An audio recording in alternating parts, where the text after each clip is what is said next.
Hi, and welcome back to the podcast. This is episode 2 in our series on skincare mistakes. I have outlined what I think are my top 5 skincare mistakes that I have seen in the majority of people that I have talked to, either in my personal life or my professional life. I'm a licensed cosmetologist, and so I perform facials, and oftentimes while I'm even doing hair, everything makeup and skincare comes up. So these are the top 5 that I've heard and seen over and over. So I want to go into each of the mistakes in detail, kind of explain some of the things that I see people getting wrong, and then what I think you can do to get it right. So I hope that this helps solve any of your questions or problems as far as your skin goes. And today's topic is oily skin. So, whether you personally struggle with oily skin or not, this is a topic that applies to you, because if you are a human and if you have skin, then your body is or should be producing its own oil, and that oil is called sebum.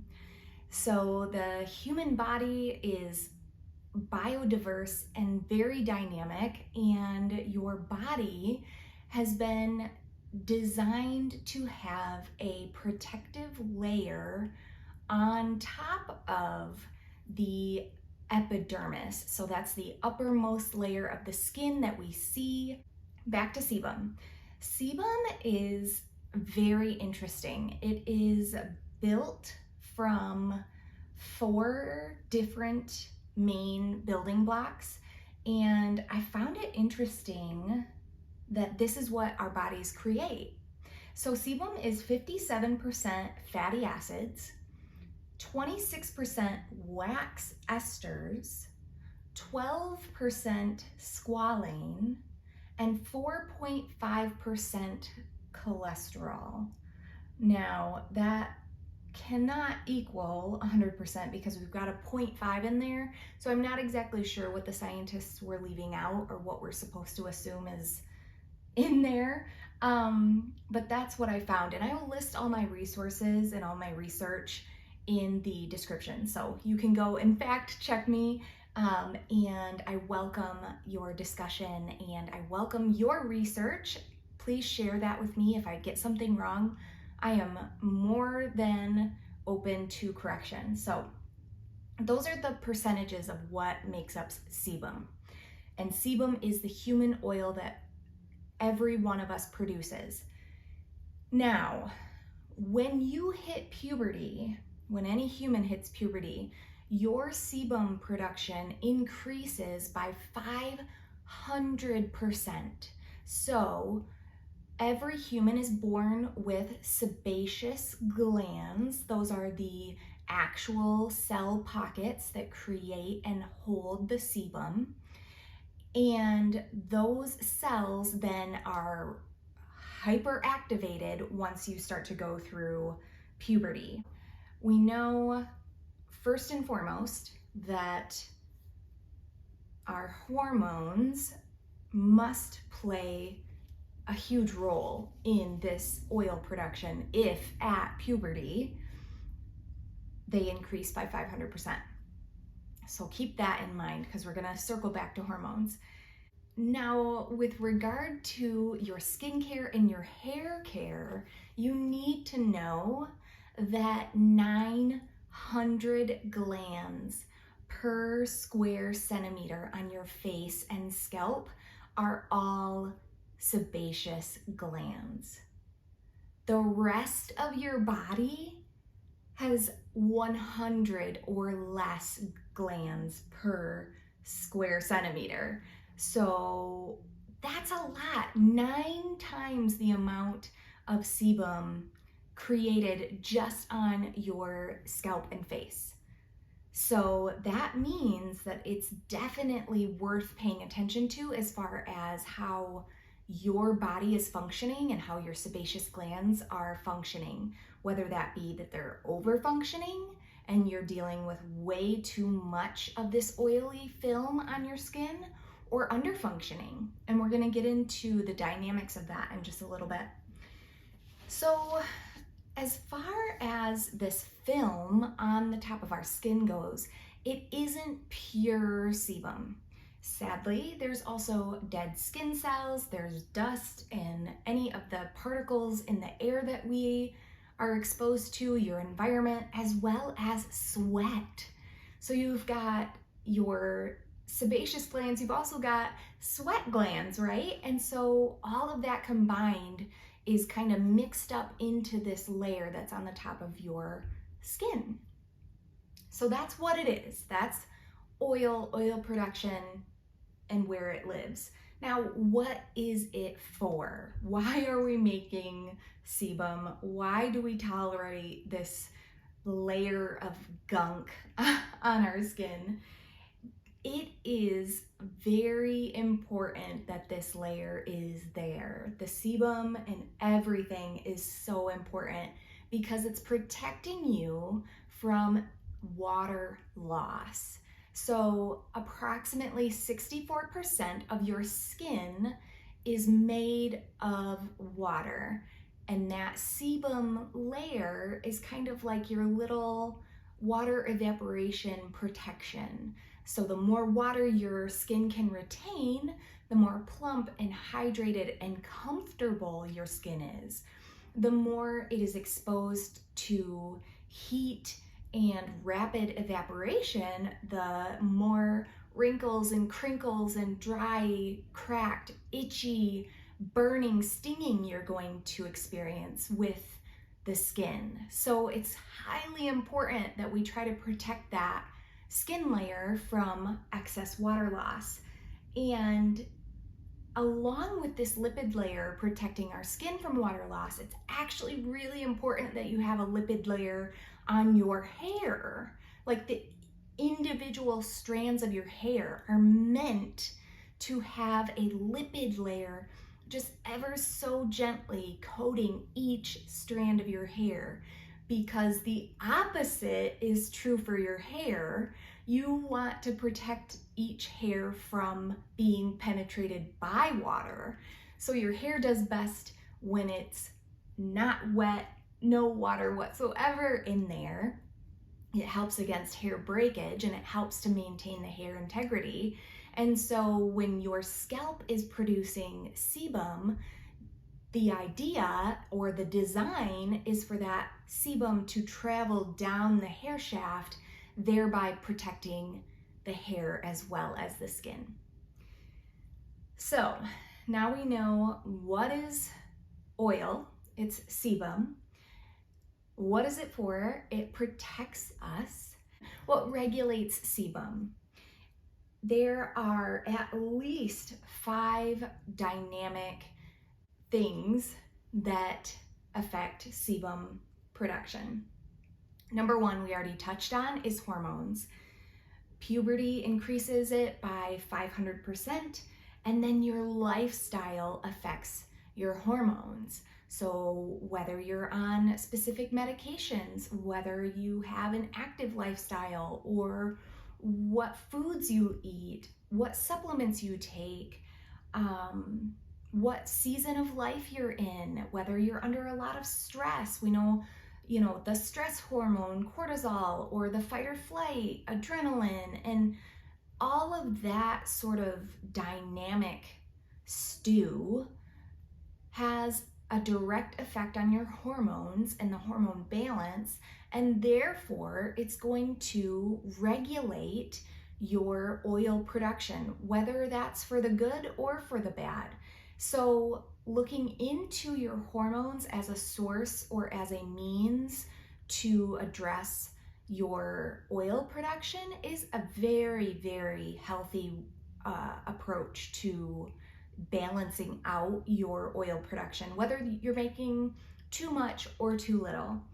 The second regulator of oil is your genetics. So if you come from a family of very oily folks, you are much more likely to be oily yourself.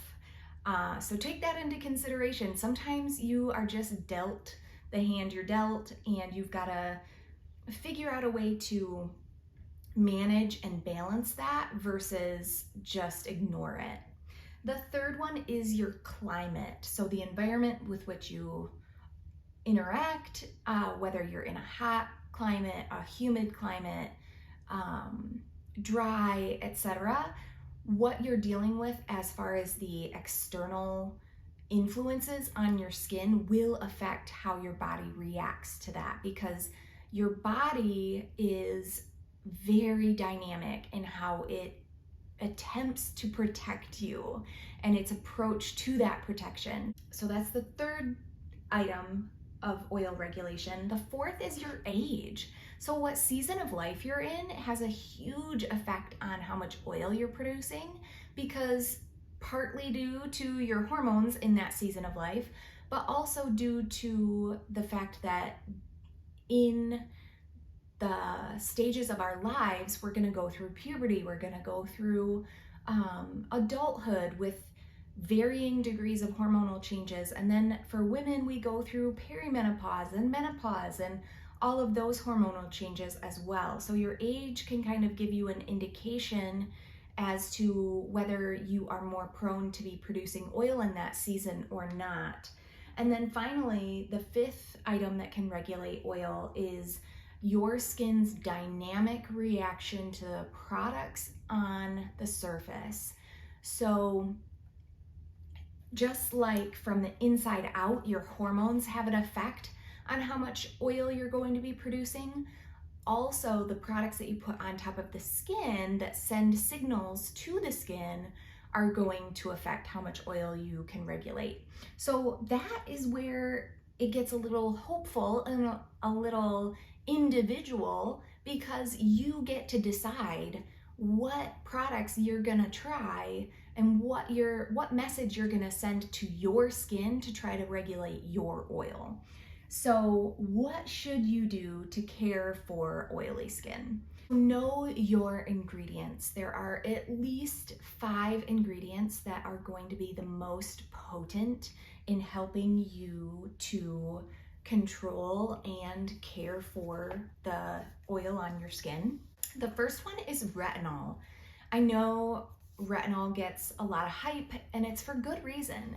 And even if you've tried a retinol and you've overdone it and your skin got super itchy and flaky and it was just a hot mess, it's important to know how to continue troubleshooting retinol, because the rewards, the long-term rewards, are worth the short-term dysfunction and trying to figure that out, because retinol helps your cells turn over more quickly. So when you're young, the skin cells are replaced every 7 days. You're getting a new layer of skin every 7 days. And that's why kids' skin heals so quickly, why it looks so fresh and plump, and they don't deal with all of the aging issues that we do once we've hit a certain age. When you do hit your 30s, 40s, etc., your skin has slowed down to at least a 21-day turnover cycle. So it takes 3 weeks for you to replace your skin layer versus when you were younger. That's where retinol comes in and speeds it back up. So it can be intense when the layers of skin that are currently on your face start to get encouraged to exfoliate faster, and the skin is stimulated to make new skin cells faster. That's kind of what people experience as the flaking and whatnot. And it can be a little uncomfortable, but it's so important and it's so powerful in managing not only oil production, but aging and anti-aging. So look into retinol, especially if you are 35 or older and you still have oily skin. That would be my top #1 recommendation as far as an ingredient. Now, as a warning, I hope I always remember to say this, but retinol cannot be used with women who are pregnant or breastfeeding. So just so you know, that season of life, no retinol, none whatsoever. The second ingredient that's going to help to manage your oily skin is a salicylic acid.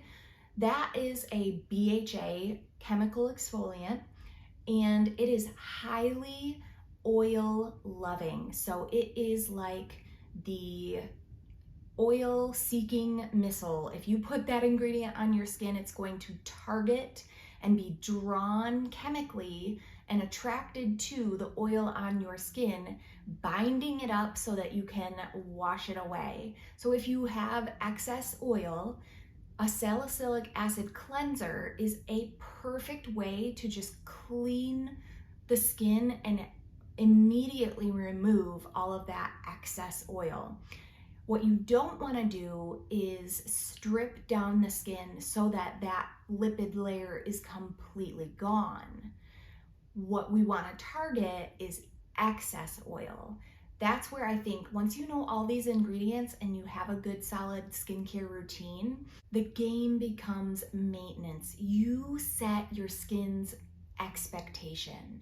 You are able to give the skin what it needs when it needs it so that it starts to rely on your control versus just reacting all the time. I like to think of oily skin not as a bad skin type, but just as a reactive skin type.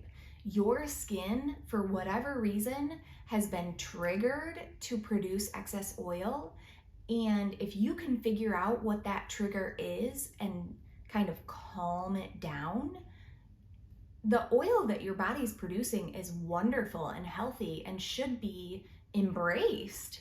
So getting a solid routine that your skin can expect and rely on will help you so much. And that is actually going to be another skincare mistakes episode of not being consistent. I know I teased about it in the first episode as well, and now I'm talking about it again.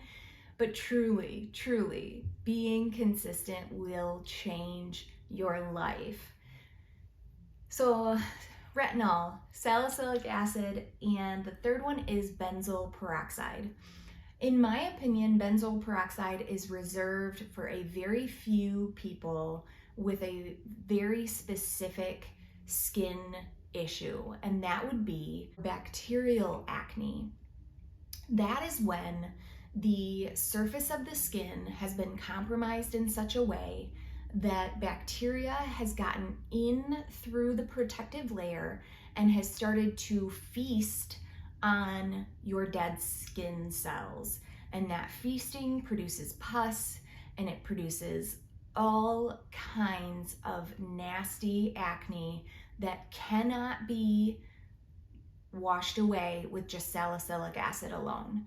Benzoyl peroxide is one of the only ingredients that I've been introduced to that specifically targets bacteria, okay?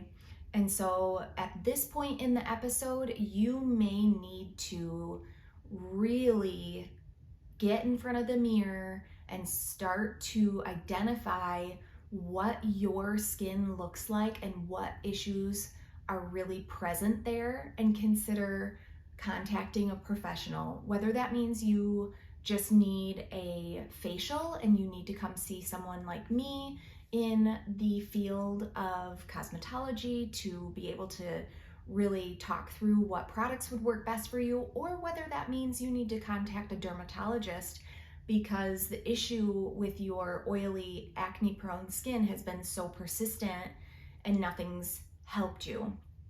Because oily skin is different than acne-prone skin. So if you do have the two combined, you may need to seek some additional help. Also, I want to put a note in here really quickly that if you have dry skin, you can still be acne-prone. The fourth ingredient is a rock star ingredient, and that would be niacinamide. So niacinamide helps to send a signal to your sebaceous gland to just say, calm down, I'm here. I can take it from here. You're doing a great job, but don't overdo it. It really helps to reduce the amount of oil that is being produced. Niacinamide also helps to encourage the production of the skin's natural ceramides, which just further enhances the skin's protective layer and allows your skin to not have excess water loss. So the fifth ingredient that is important for our oily skin people and everyone, just anyone wanting to balance the sebum production on their face, would be hyaluronic acid.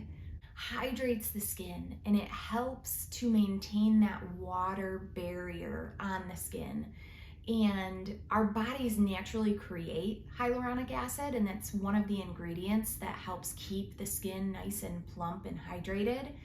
And it helps to aid in the humectants in whatever products you're using to enrich that sponge-like absorption of what you're putting on the skin. So those are the top 5 ingredients that you need to consider. What I would recommend as far as setting up a skincare routine, definitely go back and listen to my episode on cleansing your skin, because for the oily skin folks, you definitely need to focus on getting a good cleanse, because once the skin is clean, a lot of times if you can just protect it in a very gentle, lightweight way, your oily skin is going to balance itself out.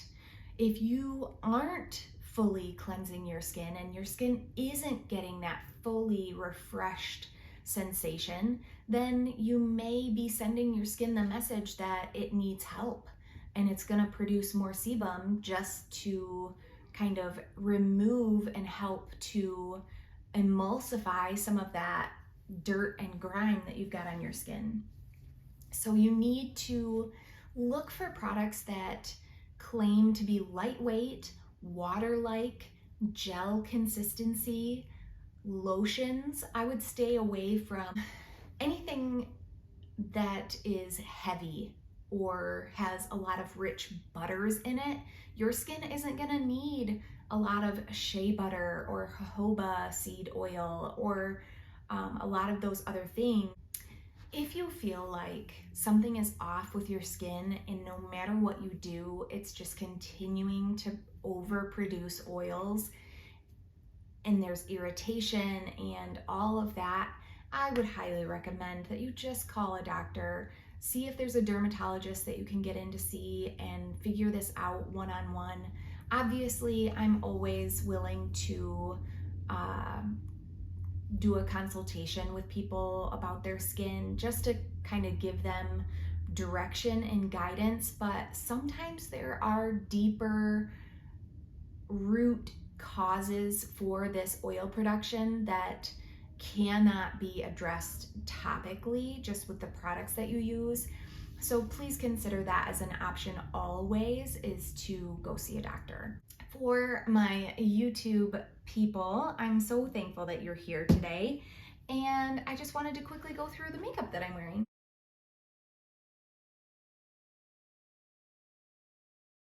So I'm trying the L'Oreal True Match Nude. This was recommended by Abby Young. I absolutely love her content. If you haven't seen her, you should go check her out. So today is the first time I've ever tried this foundation. I went in with the Urban Decay Stay Naked Hydro Maniac Tinted Glow Hydrator in, this is the shade 0.5 to 2, very light.